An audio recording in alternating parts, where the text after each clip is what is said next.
देखा 4 लाइन पद में हमारे कवि लिखत हुआ हो कैसे के रंभ को रंभ भ्राता यसुर साहसी सोच इंद्र को जग में हराएंगे हम शासन इंद्रासन पर हम करेंगे निडर पर कहाँ इतनी शक्ति को पाएंगे हम के बिना ब्रह्मा न वरदान देगा कोई भाव भक्ति जगी वे पुजारी बने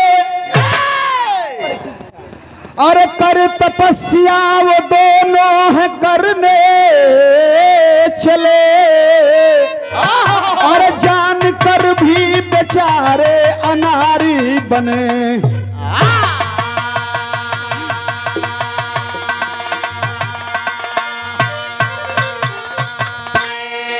रंभ या करम्भ दूगो भाई हवा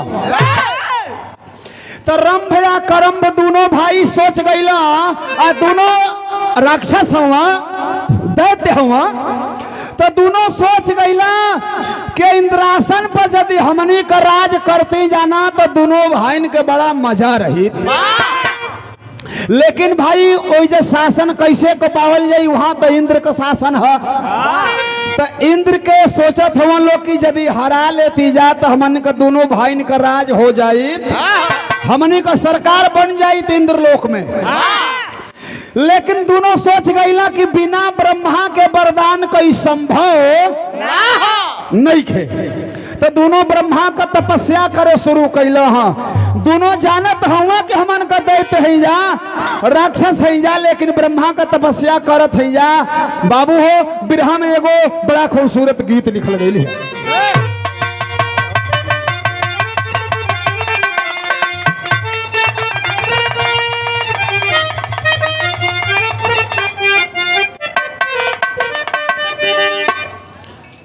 हारमोनियमा में साउंडवा काहे भाग जाता हो हमार भैया बुझते ना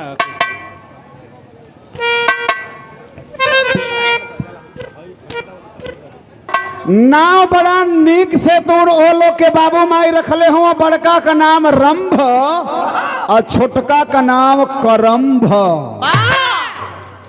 तरम्भ या करम्भ दोनों इंद्रासन के पावे खातिर ब्रह्मा का तपस्या करे शुरू कैला है गीत का नमूना है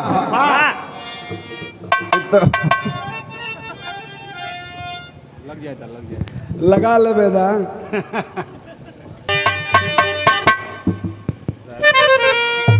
हेलो कुछ बात ठीक है तो हार ठीक है सही से एकदम दिमाग लगा के बजावा ढेर दिन का छूटला ये दिन का छूटला तो रगड़ दा आज धके अरे आज तो बेटैली बड़ी तो सही चला उहे गीत है कि मैं नाजे हुस्न हूँ अरे तू मेरा एहतराम करो अरे जवानी नाम मेरा तू मुझे सलाम करो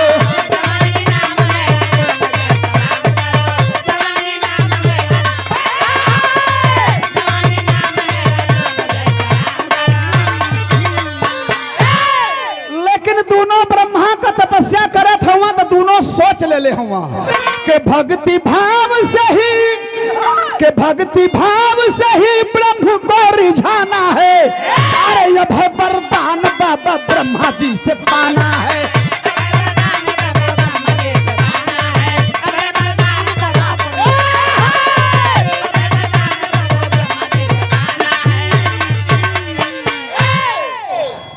सोच गई ना दोनों की भक्ति भाव से ही ब्रह्म को रिझाना है अब है वरदान बाबा ब्रह्मा जी से पाना है बाबू हो दोनों सोच गई ना कि वरदानवा मिल जाई तो काम हो जाई तनि से नजम में भाव लिखल गई है मास्टर भाई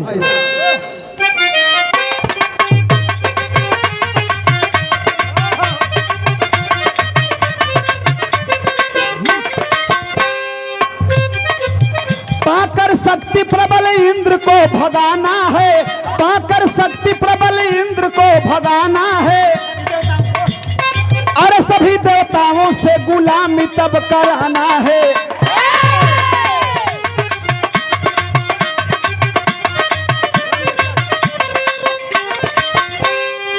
रंभ चढ़ पेड़ पर करने लगा तपस्या को, रंभ चढ़ पेड़ पर करने लगा तपस्या को, करंभ पानी के अंदर ढूंढे समस्या को।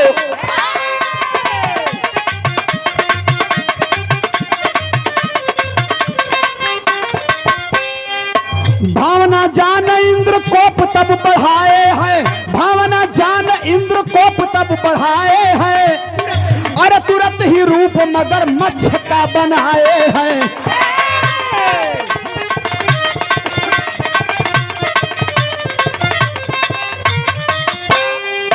अरे समझा नहीं,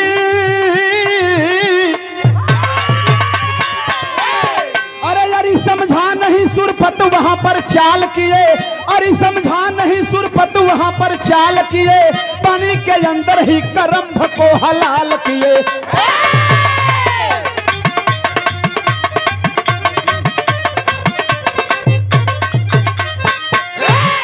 तो तपस्या जब दोनों भाई करे लगला तो देखा कैसे कैसे तपस्या करत हुआ।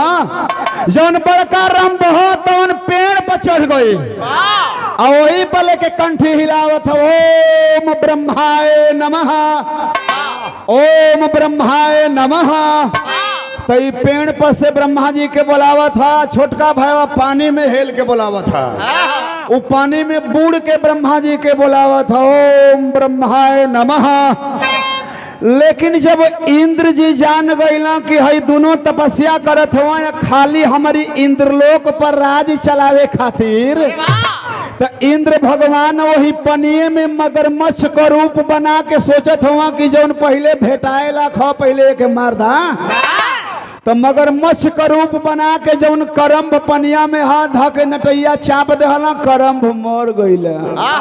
आ वही जो किनारवा पर पेड़वा पर जौन रंभ ह तमन तपस्या करत ह, तो जाना था कि भैया है जो नीचवा हुआ, जब मार खून ऊपर आयल तो रंभ सोचे लागल, अरे भैये तो नीचवा रहला है, इतना खून तो मछरी वछरी कतना आई।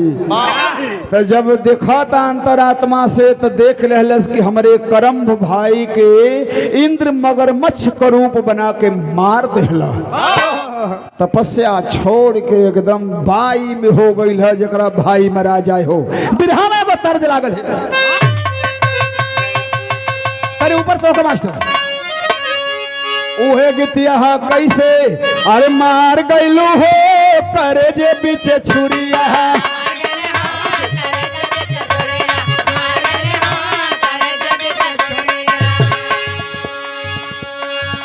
अरे जरत जियरवा के जार गईलू हो करे जे बीचे छुरिया, मार गईलू हो करे जे बीचे।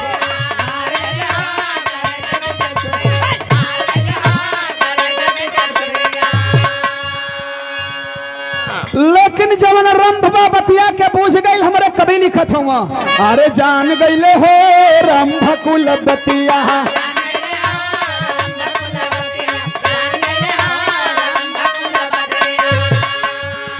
अरे इंद्र छली के पहचान गईले हो रंभ कुल बतिया, जान गईले हो रंभ कुल बतिया।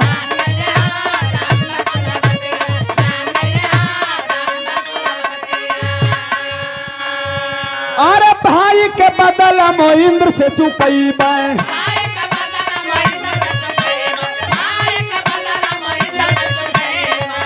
अरे जैसे मुँह उनके वैसे मुँह वही बाए,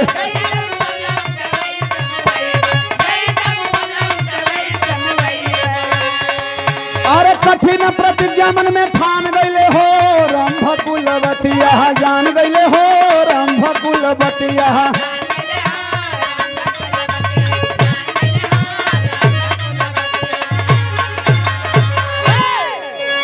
रंभ समझ गया कि मेरे भाई को इंद्र मगरमच्छ का रूप बना करके मार दिए हैं, तो सोच रहे कि भाई के मुअले का बदला तो इंद्र से लेबे करब। प्रतिज्ञा कैल हलस तो देखो बिरहा का टेरी लगल है।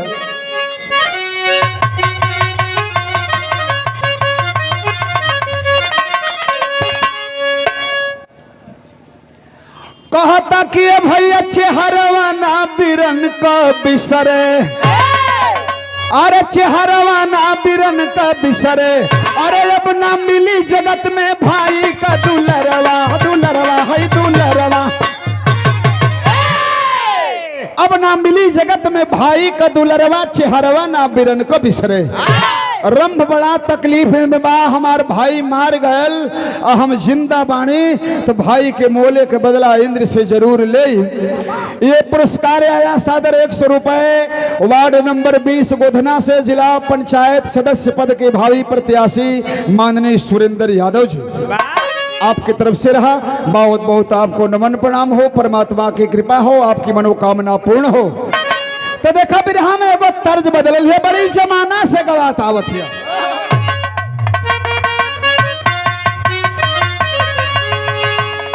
वो गिथिया की तर नरियरवा के बारी ऊपर श्याम गेंदा लगाईदा,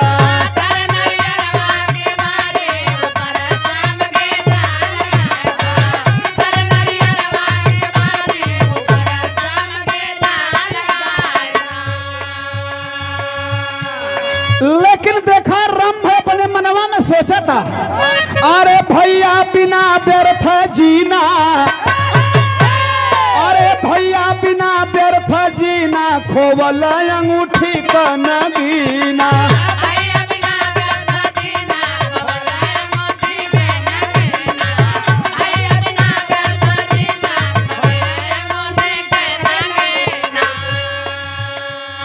खुद गर्दन काटन पा देते बताना,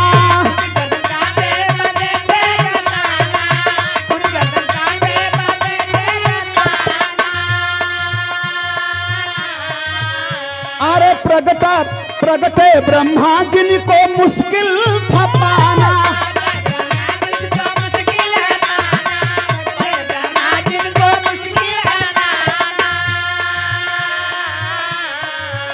अरे भक्ति सरस भाव भीना,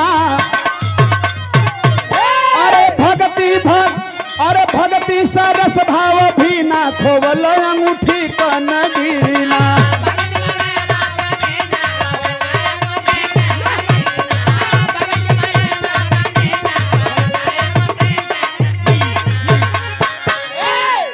रंभ देखा पेड़वा पे बैठले, सोच गई कि भैया बिना जियल या दुनिया में बड़ा धिक्कार है। तेगा निकाल के सोचा था कि गर्दनिया काट ले, अपन हम मर जाई, यदि कुछ को न पाई तो मर तो जइबे करब। जौने ब्रह्मा का तपस्या करत रहल, ब्रह्मा जी ठाई दिन आए न गईल, बेटा गर्दन मत कटिहा। तो ब्रह्मा जी जब अला हाँ, आज जब देखला सरम्ब की ब्रह्मा जी आ गईला, पूछला बचवा काहे मुअल चाहत हुआ, तो दुनिया का मालिक हुआ, वही पूछत हुआ कि हम काहे मुअल चाहत है, हमार भाई मरा गईल, हमारा जिंदगी के धिक्कार है। तो कहला के बचवा तो हम का कह सकीला, जे जैसन करेला वैसन पावेला।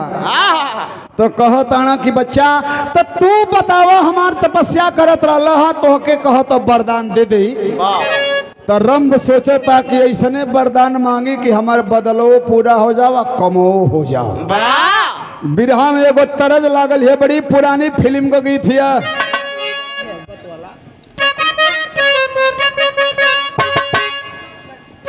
उहे गीत है वे, अरे कजरा मोहब्बत वाला अखियों में ऐसा डाला,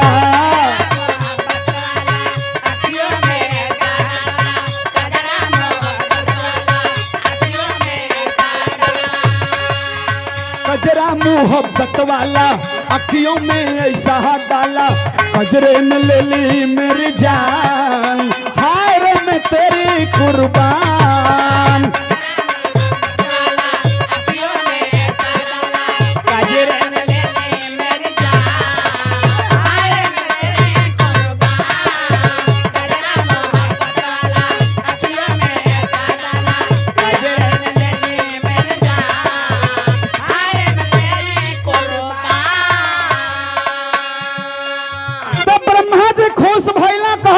बचवा वरदान मांगा, कहा ताकि हमके वरदान तोहरी जौन मन में आवे दे दा।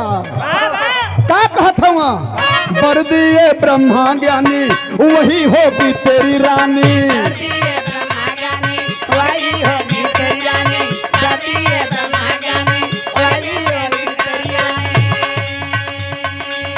बर दिए ब्रह्मा ज्ञानी वही होगी तेरी रानी। जिसको करेगा रतिदान होगा तेरा बेटा बलवान। और वही होगी तेरी रानी रतिदान और होगा तेरा बेटा बलवान। बर दिए ब्रह्मा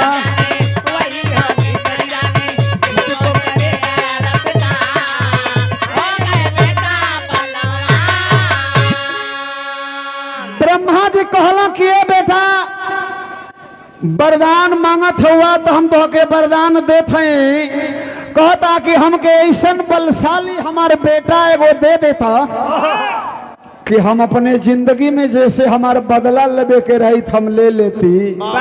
तो ब्रह्मा जी बर दे देहला कहला ए मस्त बचवा जेकरा संगे तू रतिदान संभोग क देबा न पहली बेरी वो तुहार मेहरारू हो जाई और ओसे बड़ा बलवान एगो तुहार बेटा पैदा हो जाई। तो असुर रहल ना राक्षस ना वरदानवा लेके चल देहलस। आ जब चल देहलस तो तोले देखा होत का हुए। और ये पुरस्कार आया है बेचन यादव पहले सरोज सरगम के दीवाने थे।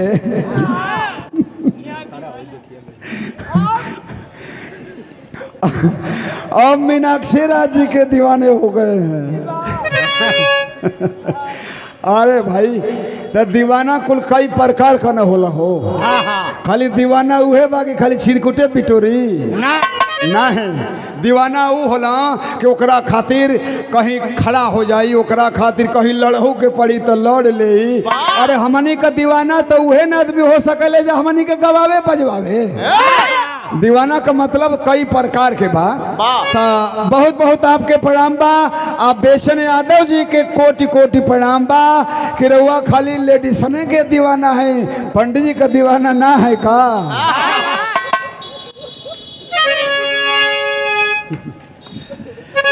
तो देखा बिरहा में भाव लिखल गई है। राम अपन वरदान लेके चल दले बाटे कि देखा एक भैंस जब रंभ तब रोका है।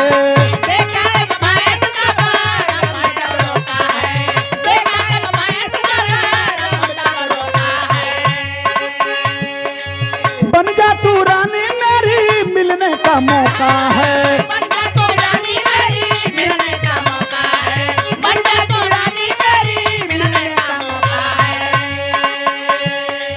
बन जा तू रानी मेरी मिलने का मौका है। बन जा तू रानी मेरी मिलने का।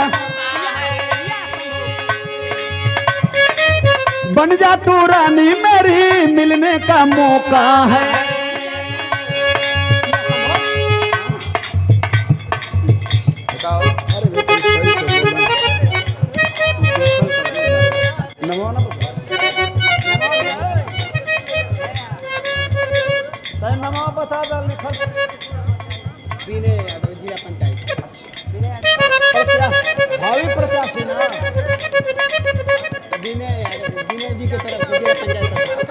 और जिला पंचायत प्रत्याशी विनय यादव जी के तरफ से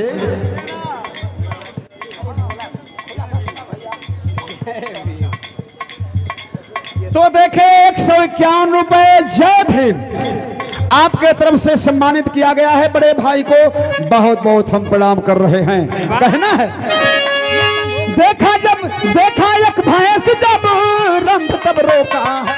देखा एक भैंस जब रंभ तब रोका है। देखा एक भैंस जब रंभ तब रोका है। अरे बन जा तू रानी मेरी मिलने का मौका है। बन जा तू रानी मेरी मिलने का मौका है।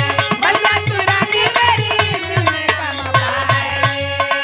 किया संभोग रोग जवानी का झोंका है।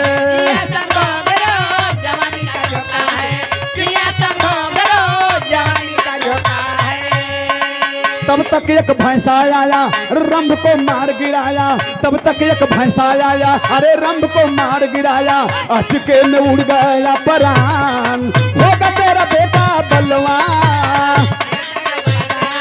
रंभ को मार गिराया, अचके में उड़ गया परान, होगा तेरा बेटा बलवान।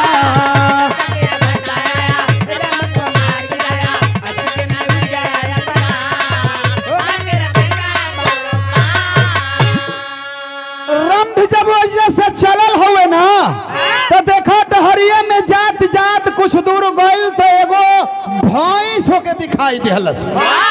अब भैंसिया गरम रहल तो भैंसिया गरम भैंस देखा कुल अगहा पगहा खूटा खाटी तोड़ा के भागेली।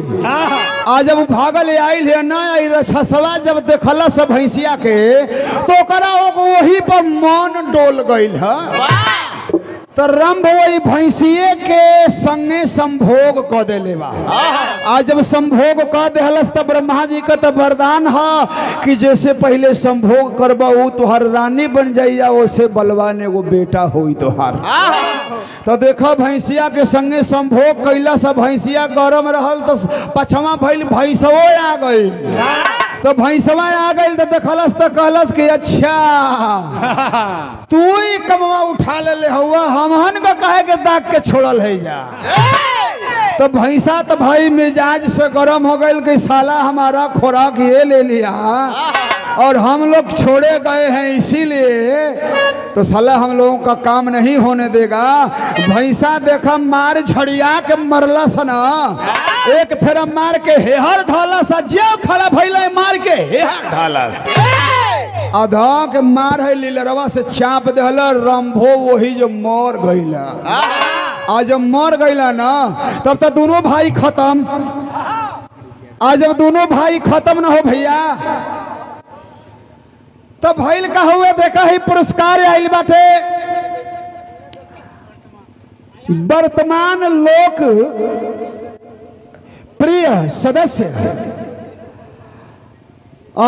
जिला पंचायत वार्ड नंबर 20 ना गोधना विनय कुमार जी आपके तरफ से हमें सम्मानित किया गया है। बहुत बहुत आपको हम प्रणाम करते हैं। माता रानी की कृपा हो सबके ऊपर, माता की कृपा इसी तरह बनी रहे। प्रणाम करते हैं आपको।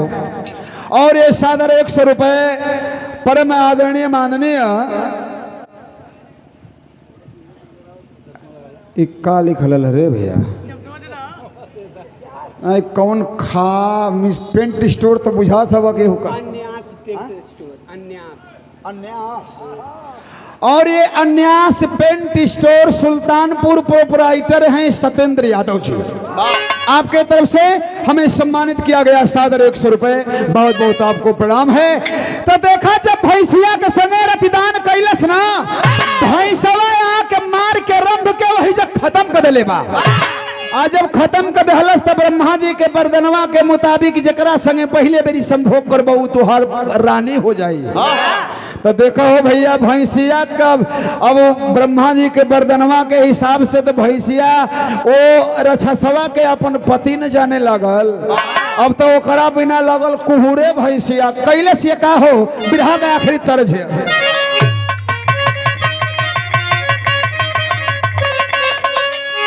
हमसे बजवावा के तेरे बजवाइबा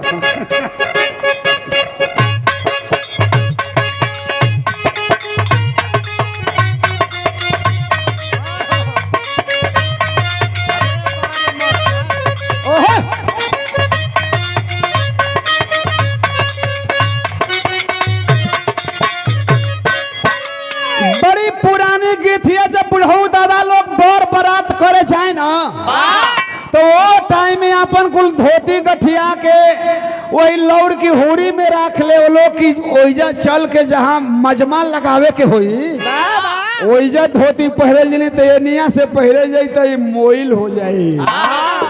आ जूता टांग ले लोग वो जूता रहे रेड़ी का तेल डाल के एकदम सलाम मुलायम बनावल रहे कि एक दिन पहला तो सांस ले एकदम एड़ी मुलायम हो जाए। आ नहीं तो ना रोज पहिरा तो बेवाय तो ऐसा रहे सो कि गोंजर लुका जाए सो। तो वो लोग गावत चले जब जाए बारात करे था कैसे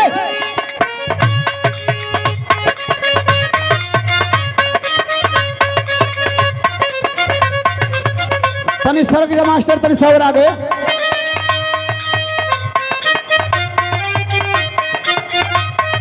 उहे गीत है। अरे जैसे नहवाए बसावा कहो कहानिया, जैसे नहवाए बसावा कहो कहानिया, वैसे कोई नई नई के चले बुना।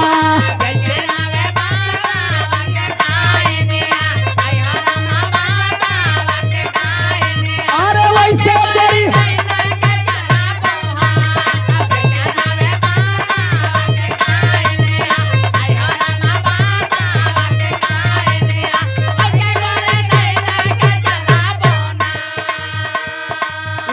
भैंसिया तो अपन पति मान ले रहल के हो, उ मर गई तो भैंसिया के बड़ा विरह वेदना सतौले बा।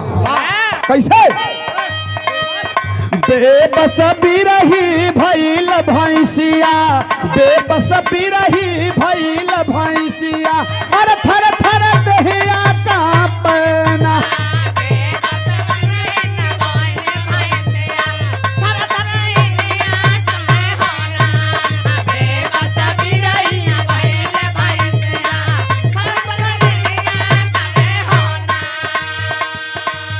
पैदा कैल सतन से अग्निया, वही में जरवल सब दनिया।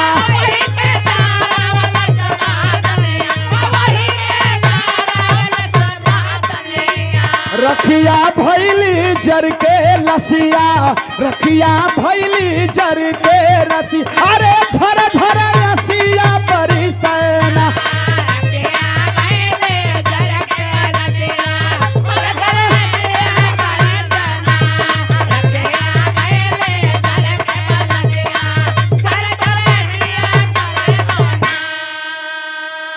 भैंसिया विरह वेदना में व्याकुल हो गई तो सोच गई कि हमार पति ना रहलन तो हम रह के का करब। शरीर से अग्नि पैदा कई के वही आगी में अपना के जराई के समाप्त कर देहलस। शरीर भैंसिया कजर के राखी हो गई था, लेकिन ब्रह्मा का वरदान न वही चला था, काम करा था। देखा ब्रह्मा का वरदान का कैले बिरहा का पापट।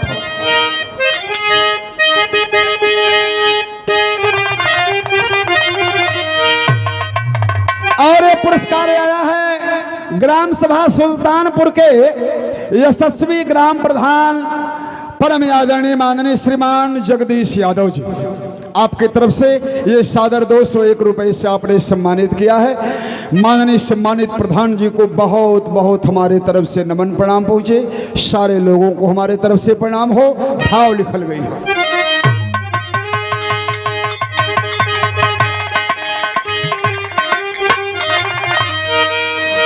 उसी राख से निकले, अरे उसी राख से निकले है बलशाली भारी गर्जन बा, अरे कांप उठी चित्कार से दुनिया सारी भारी गर्जन बा।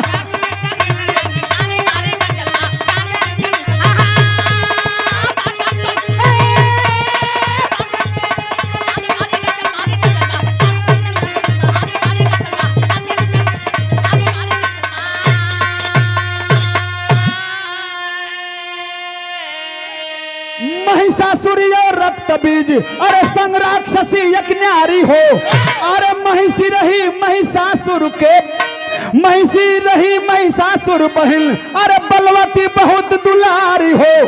अरे महिषासुर तब लेके हाथ दुधारी भारी गर्जन बा, अरे किया प्रतिज्ञा बन के है बलशाली भारी गर्जन बा।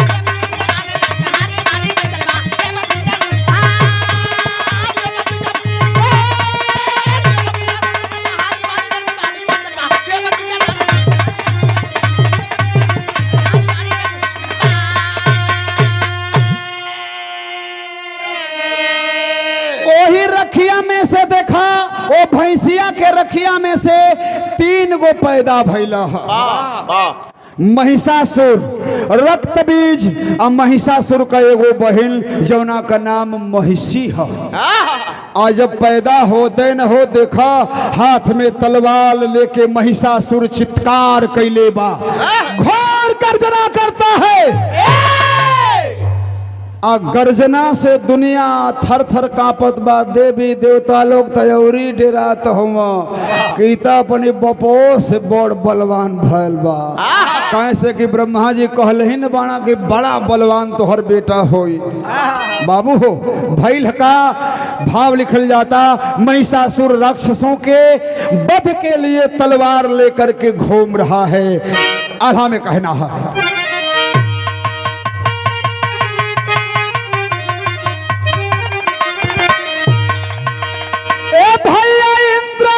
भागे अपन अरे छोड़ इंद्र सनावा अरे महिषासुर करत बाटे भारी चित्ता।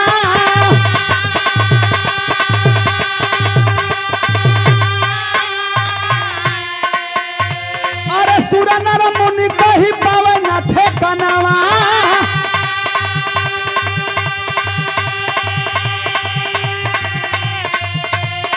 कैसे माराई महिषासुर संसार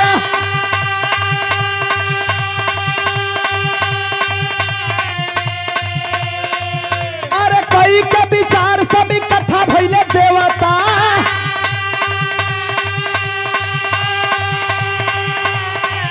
अरे थोड़ी थोड़ी शक्ति अपने तन से निसार।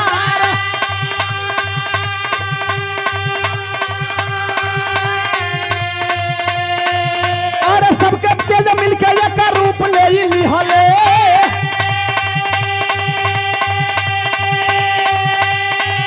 अरे प्रकट भइली दुर्गा होके सिंह पर सवार।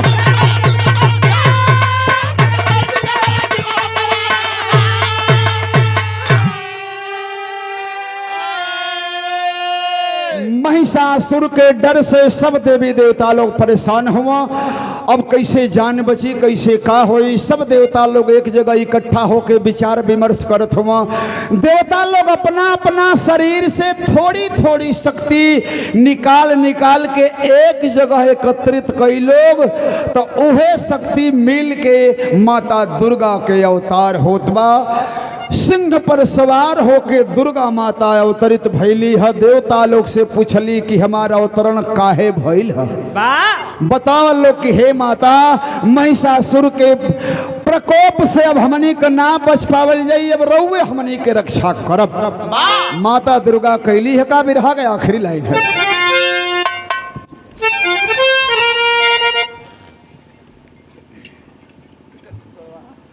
और बड़ा ही सम्मानित पुरस्कार आया है परम आदरणीय माननीय श्री सुधाकर यादव जी। विद्यालय पे हम लोग गए, बड़ा सम्मान मिला हमारे मास्टर साहब से। आपने सम्मानित किया। ये सादर 201 रुपए और ये सुंदर साफा। बहुत बहुत मास्टर साहब को प्रणाम करते हैं। सारे लोगों को हमारे तरफ से नमन प्रणाम हो। तो बाबू हो माता दुर्गा शेर पर सवार होके एली हा। अपने अवतरण के कारण पूछली तो देवता लोग कहल कि महिषासुर से रक्षा चाहत है जा। कैली है का हो।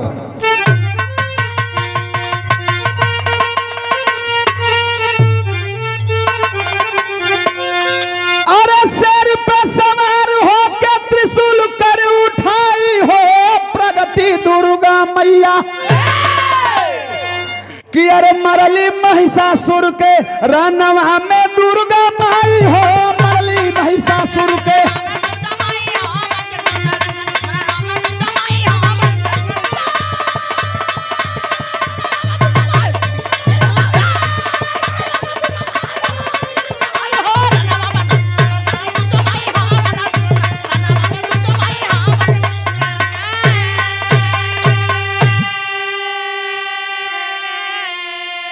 और बड़ा ही सम्मानित पुरस्कार माननीय प्रधान जी सुल्तानपुर श्रीमान जगदीश यादव जी, आपकी तरफ से सम्मानित किया गया पुरस्कार आया है। बहुत बहुत हम नमन प्रणाम करते हैं प्रधान जी को। सब भैयालों के प्रणाम हुए। और ये पुरस्कार प्रदान हुआ है सादर 51 रुपये संदीप मिष्ठान भंडार, अच्छा, एंड संदीप टेंट हाउस। तो ये सम्मानित पुरस्कार आया है। दुकानियों हो टेंट हाउस हो तो बहुत बहुत आपके प्रणाम करते हैं। परमात्मा आपके रोजी रोजगार यही तरह बढ़ावे। सब भैयालों के प्रणाम। तो देखे महिषासुर से रक्षा खातिर देवता लोग गुहार कैला हाँ तो माता दुर्गा शेर पर सवार होके त्रिशूल लेके गदा लेके चक्र लेके धनुपाल लेके तैयार भइली है और लड़ाई के मैदान में महिषासुर के वध कैली है। जब रक्त बीज हुए रक्त बीज के भी वध करत है लेकिन वो मरात ना हो के बर बाटे ओकर एक बूंद खून जमीन पर गिर जाता तो दूसर रक्त बीज तैयार हो जाता। तो हथवा में एगो हाणी पतकी जे के खप्पर कहल जाला। अब सोचली कि ये तरह ना मराई कोई गो के मरली जे खूनवा गिरे तो एक ठौरा खाड़ हो जाए। बस अब खूनवा रोप के मारे लगली खूनवा रोप दहली मार के खूनवा रोप के पी गले रक्तो बीज खत्म हो गई। ऐसन कृपा माता दुर्गा के रहल कहना है के गुरु बिहारी गुरु गणेश गुरु रामलाल गुरुकारी स्वर्ग बसे चंद्रिका कवि बच्चन जी बने अरे चेहरवाना बिरन कभी सरे तो पंचदारा